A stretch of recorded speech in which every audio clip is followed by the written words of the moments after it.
Selamat malam, jiwa-jiwa yang gelisah. Pernahkah Anda merasa diawasi saat sedang sendirian di tengah malam? Atau mungkin Anda pernah mencium bau anyir yang lewat sekilas di ruang tamu Anda, padahal tidak ada apa-apa di sana. Terkadang, itu bukan sekadar imajinasi, itu adalah sisa-sisa energi dari mereka yang telah menjual kemanusiaannya demi sesuatu yang fana.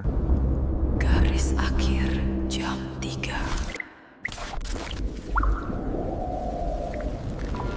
Jakarta, pukul 2 dini hari. Bram duduk di lantai semen rumah kontrakannya yang lembab. Di tangannya, selembar surat cita dari bank tampak seperti vonis mati.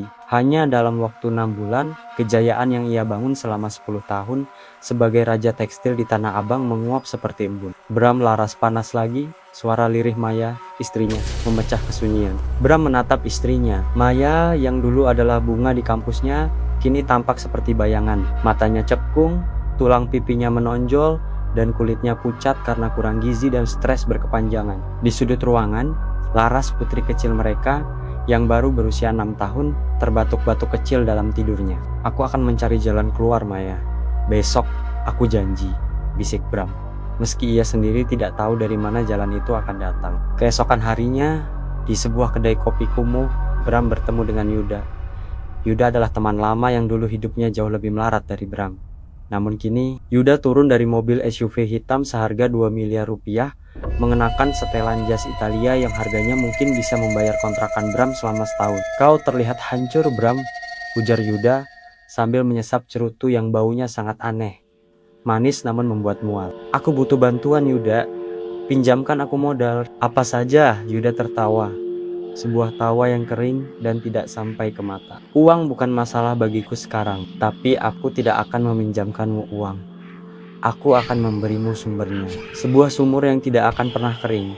Yuda mengeluarkan secarik kertas kusam. Di atasnya tertulis koordinat dan sebuah nama, Desa Sendang Nyawa. Datanglah ke sana saat bulan mati. Cari Ki Ageng Samberjiwo. Katakan padanya, kau ingin ikut perjamuan. Tapi ingat satu hal, Bram. Yuda mencondongkan tubuh. Bau cerutunya kini tercium seperti bau daging yang terbakar. Jangan pernah melihat ke belakang saat kau meninggalkan desa itu. Apapun yang kau dengar, Bram berangkat dengan bus malam menuju Jawa Tengah, lalu menyambung dengan ojek yang menolak mengantarnya sampai ke tujuan.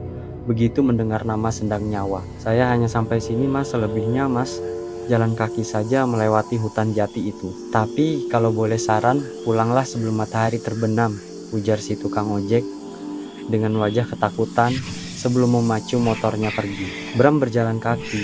Hutan jati itu terasa hidup. Pohon-pohonnya seolah membungkuk ke arahnya, dan angin yang berhembus tidak membawa kesejukan, melainkan bau busuk air yang tergenang lama. Setelah 3 jam berjalan, kabut mulai turun, tebal dan dingin. Tiba-tiba, sebuah gerbang kayu tua yang dihiasi tengkorak hewan menyambutnya. Di sana, suasana berubah. Tidak ada suara hutan, hanya kesunyian yang mencekam. Desa Sendang Nyawa tampak seperti desa biasa, namun semua rumahnya menghadap ke arah gunung, dan tidak ada satupun lampu yang menyala. 2 orang berjubah hitam dengan topeng kayu berbentuk wajah menangis mencegatnya. Tanpa kata, mereka membawa Bram ke sebuah bangunan pusat, sebuah joglo besar yang dibangun dari kayu hitam legam. Di dalam joglo, ribuan lilin hitam menyala. Di tengahnya duduk seorang pria yang sulit ditebak usianya. Wajahnya halus, namun rambutnya putih seperti perak, dan matanya hanya memiliki pupil hitam yang besar tanpa bagian putih. Inilah Ki Ageng Samberjiwo. Selamat datang anakku yang tersesat.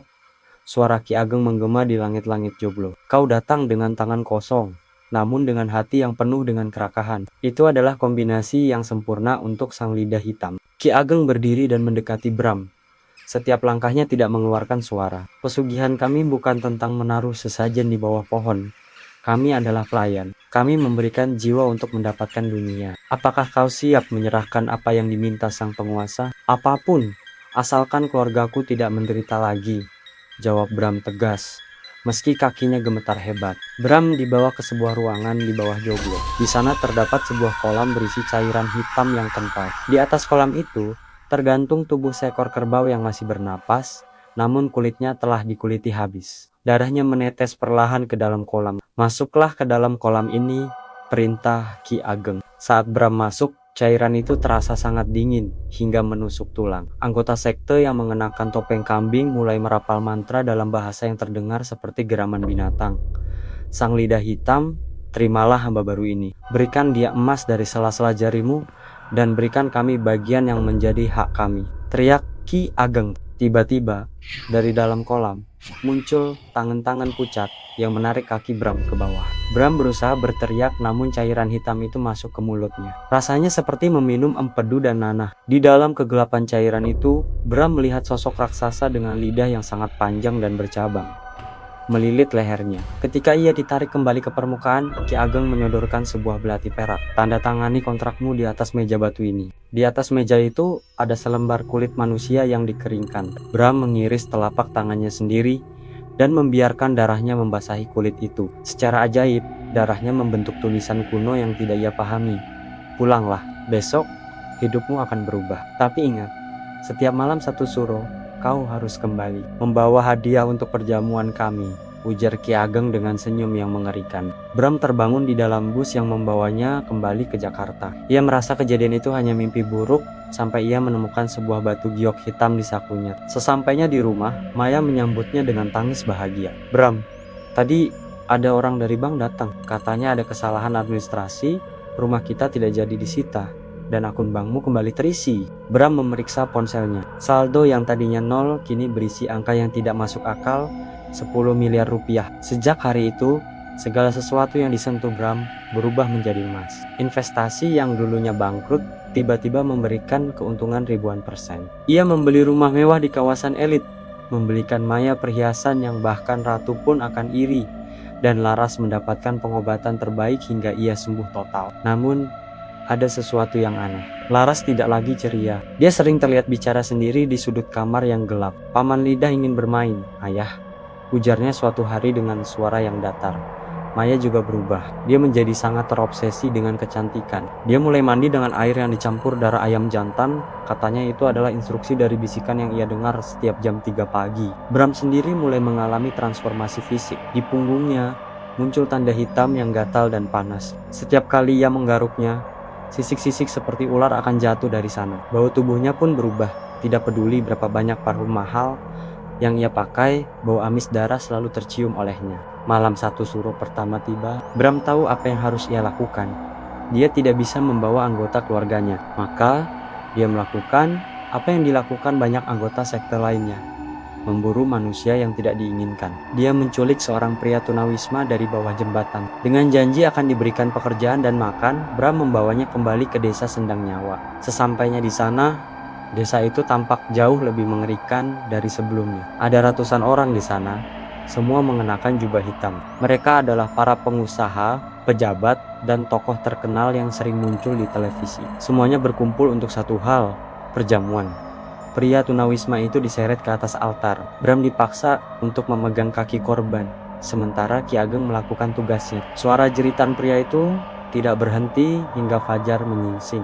Darahnya ditampung dalam cawan emas dan dibagikan kepada semua yang hadir. Saat Bram meminumnya, dia merasakan kekuatan luar biasa mengalir di tubuhnya.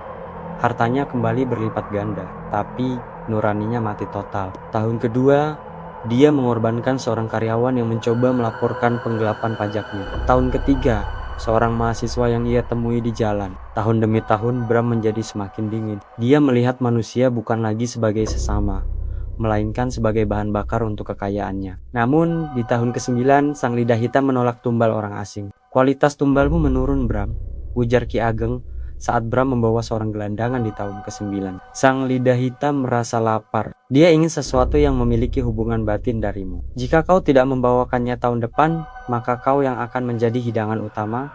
Bram pulang dengan tubuh gemetar. Dia tidak punya waktu lagi. Dia mulai melihat bayangan raksasa dengan lidah panjang itu merangkak di langit-langit kamarnya setiap malam. Maya kini sudah sepenuhnya gila. Dia sering ditemukan di gudang bawah tanah, berbicara dengan dinding. Kulitnya mulai mengelupas, menampakkan daging merah yang basah di bawahnya. Sementara Laras, yang kini sudah berusia 16 tahun, menjadi gadis yang sangat pendiam. Matanya selalu menatap Bram dengan penuh kebencian, seolah dia tahu apa yang dilakukan ayahnya. Suatu malam, Bram menemukan sebuah buku harian di kamar Laras. Ayah bukan lagi manusia. Ayah adalah wadah bagi sesuatu yang jahat. Aku melihat mereka setiap malam. Mereka berdiri di samping tempat tidur ayah, memakan sisa-sisa jiwanya. Ibu sudah habis dimakan. Aku akan menjadi berikutnya. Bram menangis, namun air matanya berwarna hitam pekat. Dia sangat mencintai Laras, tapi ketakutannya akan kemiskinan dan kematian jauh lebih besar. Malam satu Suro, terakhir tahun 10 tiba. Bram memberikan Maya obat tidur dosis tinggi, berniat membawanya ke sendang nyawa. Dia pikir lebih baik Maya yang dikorbankan karena istrinya itu sudah tidak waras lagi. Namun, saat ia masuk ke kamar Maya, tempat tidur itu kosong. Hanya ada secari kertas. Dia sudah menjemputku lebih dulu, Bram. Sekarang giliranmu untuk menjemput Laras.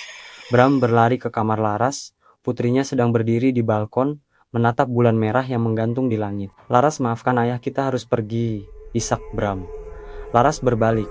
Wajahnya bukan lagi wajah putrinya. Matanya sepenuhnya hitam dan lidahnya menjulur panjang, bercabang dan berwarna hitam legam. Aku bukan Laras lagi, ayah. Aku adalah apa yang kau minta 10 tahun lalu, ujar sosok itu dengan ribuan suara yang tumpang tindih. Bram tidak membawa Laras ke sendang nyawa, melainkan desa Sendang Nyawa yang datang ke rumahnya. Pintu depan rumah mewahnya hancur. Ki Ageng Samberjiwo masuk dengan ratusan pengikutnya.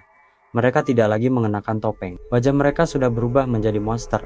Ada yang memiliki mata di seluruh tubuhnya. Ada yang tidak memiliki rahang. Semuanya adalah hasil dari bertahan-tahan melakukan pesugihan. Waktunya perjamuan terakhir, Bram. Ki Ageng tersenyum. Kau telah sukses. Kau adalah orang terkaya di kota ini. Sekarang, saatnya membayar bunga dari pinjamanmu. Bram diseret ke ruang tengah. Di sana, Laras atau sosok yang menyerupainya duduk di atas kursi tinggi, seperti seorang ratu. Di sampingnya, Maya berdiri sebagai pelayan dengan tubuh yang sudah membusuk namun tetap hidup. Tumbalnya bukan Laras, Bram, bisik Ki Ageng di telinganya. Tumbalnya adalah seluruh garis keturunanmu. Dan kau akan melihat semuanya sampai akhir. Dalam ritual yang berlangsung selama 3 hari 3 malam itu, Bram dipaksa menyaksikan bagaimana kekayaannya menguap kembali. Rumahnya terbakar, namun api itu tidak panas, melainkan dingin dan berwarna biru. Semua emasnya berubah menjadi tulang belulang. Dan yang paling mengerikan, dia harus menyaksikan bagaimana Laras perlahan-lahan mengunyah jantungnya sendiri di depannya. Karena Laras adalah bagian dari jiwa Bram yang paling murni. Ketika matahari terbit di hari keempat, rumah mewah itu hilang. Yang tersisa hanyalah tanah kosong yang hangus dan berbau amis. Bram tidak mati. Sang lidah hitam tidak menginginkan kematian yang mudah bagi hamba-hambanya yang paling sukses. Bram kini tinggal di sebuah gubuk kecil di pinggiran hutan Sendang Nyawa. Kulitnya kini sepenuhnya hitam dan bersisik. Dia tidak lagi membutuhkan makanan atau minuman. Dia hanya memiliki satu tugas, menjadi pencari jiwa. Setiap kali ada manusia yang merasa putus asa, yang menangis di tengah malam karena utang, atau yang merasa benci pada dunia karena kemiskinan, Bram akan muncul. Dia akan memberikan mereka secari kertas kusam dengan koordinat desa itu. Dia akan tersenyum dengan sisa-sisa wajahnya yang mengerikan, menjanjikan emas dan kemuliaan. Karena perjamuan sekte lidah hitam tidak boleh berhenti. Selalu ada ruang untuk satu piring lagi di meja mereka. Hati-hati dengan apa yang Anda inginkan, karena kadang iblis mendengarkan doa Anda lebih cepat daripada Tuhan. Terima kasih telah bertahan hingga akhir. Kisah Bram adalah cermin dari sisi tergelap manusia. Pesugihan bukan sekadar mitos, melainkan simbol dari keserakahan yang melampaui batas kemanusiaan. Jika Anda merasa bulu kuduk berdiri, mungkin ada sesuatu yang juga ikut membaca cerita ini bersama Anda. Sukai kisah-kisah horor seperti ini? Jangan biarkan kegelapan ini berhenti di sini. Klik tombol subscribe dan aktifkan loncengnya untuk mendapatkan akses ke arsip-arsip rahasia tentang sekte, pesugihan, dan entitas tak kasat mata lainnya yang kami rilis setiap malam Jumat. Jangan biarkan dirimu tidak siap saat mereka datang berkunjung. Tulis di kolom komentar. Menurutmu, apa yang lebih menakutkan? Kemiskinan yang mencekik atau kekayaan yang meminta nyawa? Sampai jumpa di narasi malam berikutnya. Jika Anda masih berani terbangun,